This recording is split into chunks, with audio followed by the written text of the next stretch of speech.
So I've been the Volpe defender this week. I think he's having like much better at bats and putting bat on ball and getting a little unlucky with his batted ball results. And here he knocks a single into left field. And Giancarlo Stanton is on second base. And context here is important. Giancarlo Stanton is a fascinating physical being right now. His top half still works the way it always has.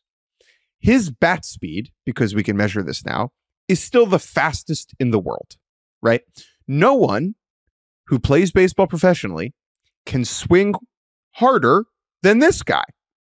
And so even though he turns 35 next week, he has not declined in that specific way. An important skill to not decline in.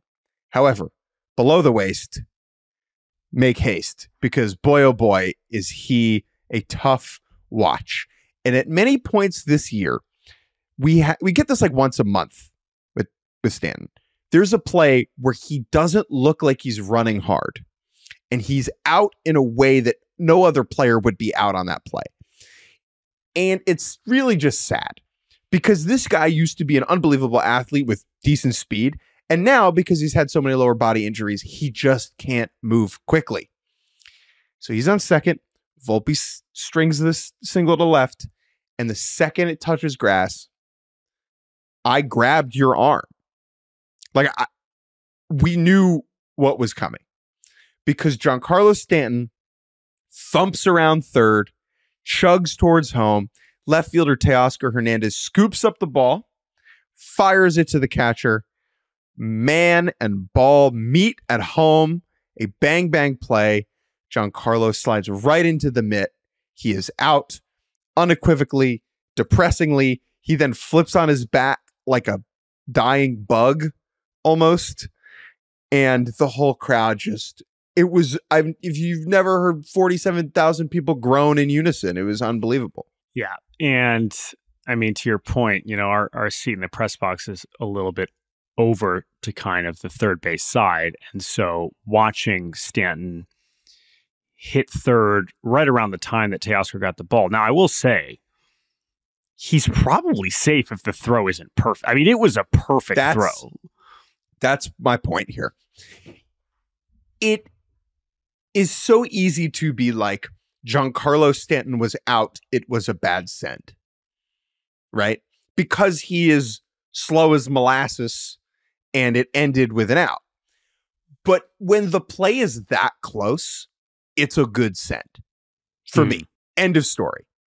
Especially because of how bad the rest of the Yankee lineup has been. If you had Juan Soto on deck, bad send.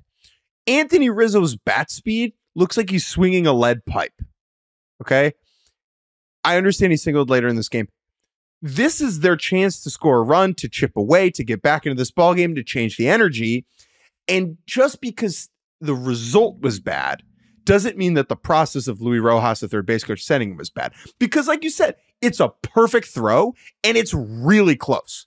If Stanton slides in head first, which he maybe can't, he hasn't, can't picture that. He's probably safe, right? It's a close enough play where if the ball is 2 feet up the first baseline, Stanton is safe. Think about if he's safe from a moment standpoint, right? Giancarlo scoring there. Again, it's does that suddenly make the Yankees offense better and they're energized and they suddenly score 15 runs? No. But that could have been something, because we have seen moments in this postseason recently where Stanton is thrown out by 10 feet. And it's what I believe it did happen earlier this postseason once, where you're thinking it looks terrible. But this did end up being a close play. And to your point, they're trying to get runs any way they can. And as deflating as that was, you could sort of understand why they were trying to push it there. I think it's worth the risk. Still, when he's out, it is deflating. Deflating. That's the game. I mean, that's the ball game, right? The game either ends when Fat Joe opens his mouth, Freddie Freeman thumps one to right, or Giancarlo Stanton is rolling around on his back.